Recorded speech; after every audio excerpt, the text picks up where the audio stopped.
तो हेलो दोस्तों, आप लोग देख रहे हैं दीपक ऑफिशियल 91। तो दोस्तों, आज हम इस वीडियो में बहुत ही खुशी की बात बताने वाले हैं।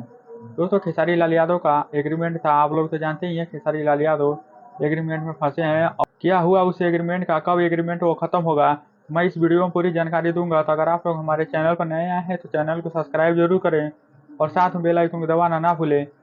और खेसारी लाल यादव को एक बेहतरीन सिंगर मानते हैं तो इस वीडियो को लाइक जरूर करें। तो दोस्तों, जो खेसारी लाल यादव का एग्रीमेंट का मामला है बहुत ही नजदीक आ चुका है। अब वह खत्म होने वाला है क्योंकि वह मामला अब सुप्रीम कोर्ट में पहुंच चुका है। अब बहुत ही जल्दी 1-2 दिन में वह केस खत्म होने वाला है। एग्रीमेंट को लेकर क्या होगा क्या नहीं, खत्म होगा कि नहीं, यह 1-2 दिन में आप लोगों को जल्दी ही पता चल जाएगा।